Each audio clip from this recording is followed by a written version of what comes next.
Now, Dapo Abiodun has presented the staff of office the newly installed Olowu of Owu Kingdom, Oba Saka Matemilola. The event held at Oba Odeleye Park, Abeokuta, paraded dignitaries across the country, including two former governors of the state, Segun, Osoba, and Ibikunle, Amosun. Traditional rulers at the event include the Oni of Ife, Oba Ogun State, the Alake of Igbaland, Oba Adeokuta, as well as the Olowu of Owu Kingdom, III, among others.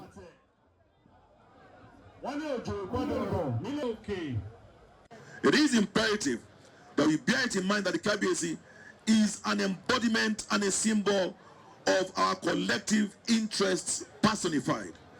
Let me therefore call on all people of Owu Kingdom to rally around and cooperate with the new KBC so that Owu Kingdom will continue on its path of progress and new development. I know that the new Olowu obviously possesses the experience and requisite skills, comportment, and experience to steer the ship of Owu Kingdom to greater heights. At 6. Now, one of the major roles of the media is to act as a watchdog for the society. In the media summit held in Lagos, broadcasters and media professionals were charged to be accountable and transparent when reporting and telling stories. Olowu of Owu was there. Fake news, brown envelope, unaccountability are some of the issues affecting the media industry. In addressing these issues, a summit was held to charge and remind journalists of their code of ethics when reporting and telling stories. We must never be afraid as media persons to write about the truth, because the truth will set Nigeria free. We all condemn the government, and we make up the government, whether it is a government at the local level, at the state level, at the federal level. Before you condemn, please make sure that you have all your facts on hand. Do not just rely on social media. Let us not use our platforms to burn Nigeria down. With over 22 years of democracy in Nigeria, the right of free speech have had to be regulated to ensure law and order in the society. We should not, because of we are having a free speech, we will now create confusion in the society. We will now use the language or the speech to incite violence, to come to the point of murder, to bring issue of hatred and all racial discrimination in the society. Those are the things the regulator try as much as possible to guide. The keynote speaker also charged journalists to embrace fact-checking in order to ensure transparency.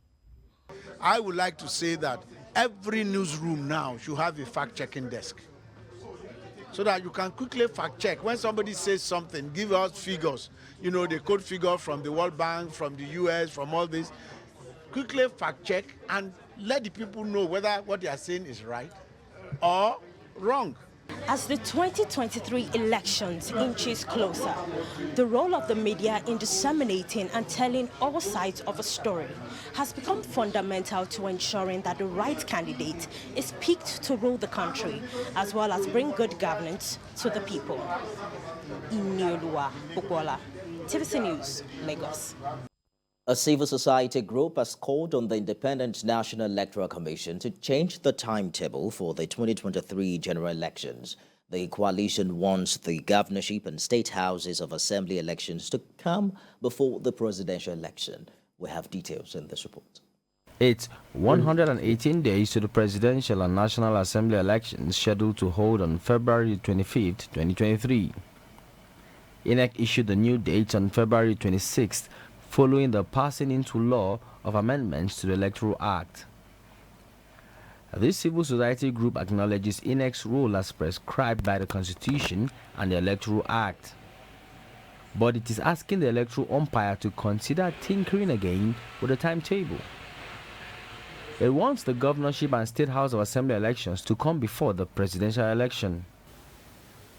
The 2023 presidential election is, for all intents and purposes, the most keenly contested not only in the Fourth Democratic Republic, but in the history of our country.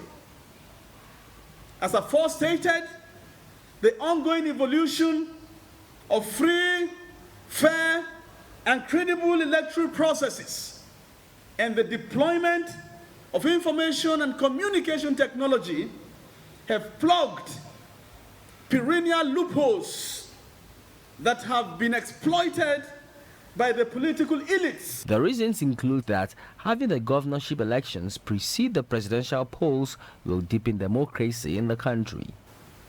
In the light of the impending close presidential race, there is the pressing need to avert any potential constitutional and political crisis that may possibly arise from such inconclusive elections at that stage and the consequent adverse impacts such a possibility will have on the conduct of subsequent polls. The surest way to nip this undesirable outcome in the bud is to set the electoral pace by the gubernatorial contest come February 2023. It's not the first time groups like this would be making such calls. But if it would be heeded, it's entirely left to INEC. Sifon Asian, TVC News, Abuja. In Abia State, a non-governmental organization, National Voters Drive Coalition, is collaborating with INEC to sensitize electorates in rural communities on the importance of getting their permanent voter cards ahead next year's election. TVC's Prince Oba reports. According to the Independent National Electoral Commission, after 2019 general elections, over 6 million PVCs were unclaimed. This number has since increased after the just concluded continuous voters registration exercise by the Commission. This apathy in the collection of PVCs by prospective voters is a great concern to some youths in Abia State, as they have decided not to take the back seat in the advocacy as 2023 election approaches. These young Nigerians, under the platform of National Voters Drive Coalition, in conjunction with the Independent National Electoral Commission in Abia State, are training volunteers who will move into rural communities in Abia State to educate and sensitize voters on the need to collect their permanent voters' cards to enable them exercise their franchise. The objective of this movement, of this coalition, is to ensure that people participate in electoral process. We want to kill voter apathy in Nigeria. Data has it that just about 35% of the population in Nigeria turn up for elections every election year. So our goal, our objective is to ensure that at least 70% of the population in Nigeria, that's over 150 million people, turn up for the election. They've been doing wonderfully well. They did a lot during the PVC registration. That's the continuous voter registration exercise. And once again, they are preparing to make sure that those who registered get their PVCs.